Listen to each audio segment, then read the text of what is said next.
ہمارا ملک انگریزوں کی غلامی سے بڑی محنت کے بعد آزاد ہوا ہے. جن لوگوں نے آزادی کی جنگ لڑی ہے انہوں نے بڑی قربانیاں دی ہیں. ان کی محنتوں سے، ان کی قربانیوں سے چند سبق ملتے ہیں، چند پیغام ہماری زندگی کے لیے ملتے ہیں. وہ اس کو دہراتے رہنا ضروری ہے. اس میں سے سب سے پہلا جو سبق ملتا ہے وہ ہے اتحاد. انہوں نے متحد ہو کر انگریزوں سے مقابلہ کیا تو ان کو فتح ملی. آج ہم بھی متحد ہوں گے تو بہت ساری جگہ ہمیں فتح ملے گی. آزادی کا دوسرا جو سبق ہے وہ ہے مذہبی آزادی. آزادی کی جنگ لڑنے والوں نے مذہبی آزادی کو بھی بنیاد بنا کر جنگ لڑی تھی. انگریز چاہتے تھے کہ یہ مذہبی اعتبار سے بھی غلام ہو جائیں، سارے کے سارے ایک ہی مذہب میں آ جائیں. تو انہوں نے جنگ لڑی. آج ہمارے لیے بھی ضروری ہے ہم اس سوچ کو باقی رکھیں کہ ہم ایک ہیں، لیکن مذہبی اعتبار سے جو جس مذہب کا ماننے والا ہے وہ اس مذہب کے اندر آزاد ہے. تیسرا، جنگ آزادی کا تیسرا سبق وہ ہے بھائی چارہ. ہندو، مسلم، سکھ، عیسائی سب مل کر ہے بھائی بھائی، وہ اس وقت کا نعرہ تھا اور اس نعرے کی بنیاد پر سارے ایک دوسرے کے بھائی تھے. مسلمان نے غیر مسلم کی حفاظت کی، غیر مسلم نے مسلمان کی حفاظت کی. آج بھی یہ مزاج بنے.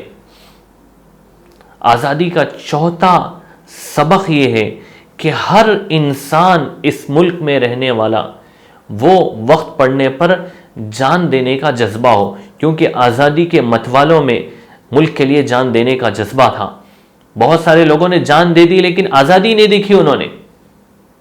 آج ہمیں آزادی ملی ہے تو ہمیں سے ہر ایک کا جذبہ ہو، وقت پڑے تو ہم اس ملک کے لیے جان دینے کے لیے تیار ہیں.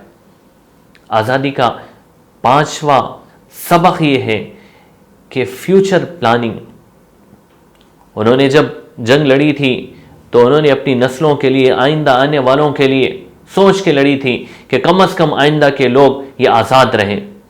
تو ہم بھی آئندہ کے لوگوں کے لیے سوچیں کہ ہم جیسے زندگی گزار رہے ہیں وہ آنے والے اس سے اچھی زندگی گزاریں. اس کے لیے ہم محنت کریں. آزادی کا چھٹواں سبق یہ ہے اپنے اندر قابلیت، جو قابلیت ہے اس کو بڑھانا اور اس کو ملک کے لیے استعمال کرنا. آزادی کی جنگ لڑنے والے جتنے تھے وہ جتنے قابل تھے انہوں نے اپنی قابلیت آزادی کے لیے لگائی ہے. آج ہم بھی اپنی اپنی صلاحیتوں کو اور اپنے اپنے فن کو، ہنر کو وہ ملک کے لیے لگائیں. آزادی کا ساتواں سبق یہ ہے کہ ہم تجارت میں آگے بڑھیں، کیونکہ انگریزوں نے اس ملک پہ قبضہ کیا تھا تجارت کے راستے سے، اس لیے ہمیں تجارت میں آگے بڑھنا ہے. آزادی کا آٹھواں میسج یہ ہے کہ پروڈکشن میں، مینوفیکچرنگ میں ہم کسی دوسرے ملک کے محتاج نہ رہیں. ہمارے ملک کی ہر چیز ہو اور ہم اپنے ملک کی چیزیں استعمال کریں.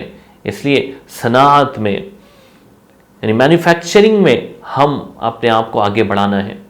آزادی کا نواں سبق یہ ہے کہ پورے ملک کے مفاد کے لیے سوچیں. ہم صرف پرسنل اپنے لیے نہیں، اپنے خاندان کے لیے نہیں، بلکہ پورے ملک کے مفاد کے لیے ہماری اپنی سوچ بنائیں ہم.